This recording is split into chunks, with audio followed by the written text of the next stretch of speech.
बताओ महाराज, नाम गाम परिचय दो अपना। समर सिंह बाबरी। समर सिंह बाबरी। समर सिंह बाबरी है। समर सिंह बाबरी। अच्छा, तो कोई जयकारे, कोई नाम गांव कुछ चला रहा, गुरु कुछ रह गए दुनिया में, ना रह गए? या बस आके गर्दन हिला यार, अब तो इन्हों समर सिंह बाबरी आ गया है भाई? आधा ही हूँ, पूरा ना हूँ मैं। तू तो जरा सा भी ना है, है भाई? हैं? जरा सा भी ना है, नाम ही नाम चल रहा उसका तो बस, है भाई? व्याधा तो कुछ और चल रही है घर में।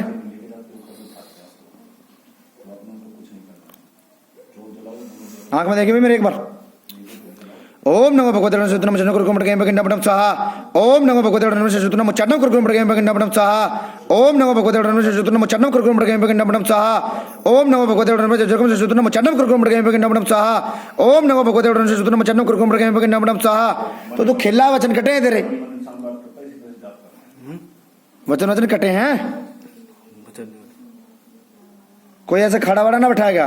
नहीं बैठाया, एक बार बैठाया। क्योंकि मैं देखता हूं, मेरे को तो नकारात्मक ऊर्जा घर में पहले से चलती हुई दिखाई देती है। भूत प्रेत की क्रिया पहले से चल रही है घर में। आ रही है समझ में बात? हुक्के लगाना, पूजा पाठ करना, अंगारी पे भोग देना, मुर्गे बकरे सुअर चढ़ाना, ये प्रक्रिया पहले से परिवार में चली आ रही है, चली आ रही है। लेकिन इसमें पहले से ही गंदी चीज चलती है, समझ में आई? शरीरों में जगह जगह बैठ के दिक्कतें करना, कामकाज व्यापारों में दिक्कतें करना, और उसी के साथ साथ में जैसे इस जादू में ही जो घर की जो सोंज है एक तरीके से, इस सोंज में ही ये चीज गलत रूप में चलती है। अब तूने हुक्के भी लगाए, सारे काम कर लिए, लेकिन मेन बात आती है निकल के, जब तू डाला बैठाने के लिए, खेलने के लिए बैठेगा, चीज शरीर में घुस जाती है। अब ये किसी पे उठती तो है नहीं, ना होता इसका निवारण। आई समझ में? भगत जो है खावे पीवे अपना सारा काम करके चले जा, किसी को यूं ही ना पता लगती हो क्या रहा। कोई समर सिंह बता जा, कोई केसरमल बता जा, है ना? और कोई कहता है भाई थारे घर का पितर खेल रहा। मूल में इस बात को कोई बोलता नहीं कि घर में प्रेत घुसे हुए हैं और देवी का सहारा लेकर घुसे हुए हैं, जिसको बोलते हैं मरगट की काल का। बात सही है गलत है भाई? सही है ना? स्माइल आ गई तेरे चेहरे पे, क्योंकि तुझे पता है घर में तेरे क्या चल रहा। आई समझ में बात? उस देवी का सहारा लेके ये किसी ने गंदी चीजें तेरे घर में घुसा दी।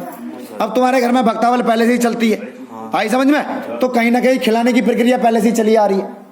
भाई खेलना है, भगत बनना है, लेकिन जब भगत बनने की बारी आती है, सेवा करने के बाद में ये चीज आगे आड़ के बैठ जाती है। अब ये किसी पे हटती तो है नहीं।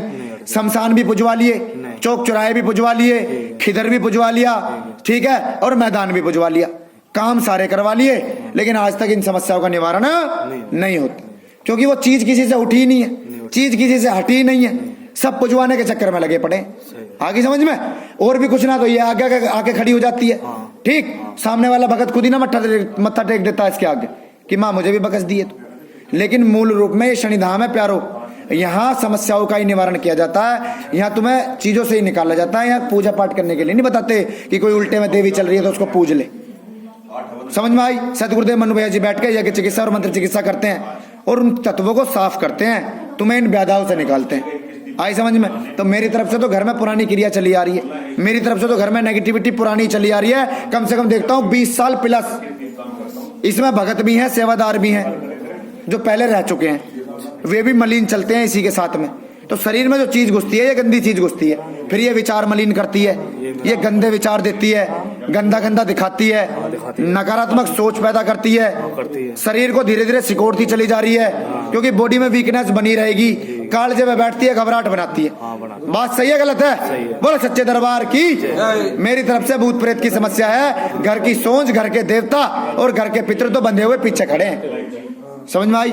ये किसी ने कर रखा है तेरे घर पे, प्रॉपर भोग दे। समझ में आ गई भाई बात?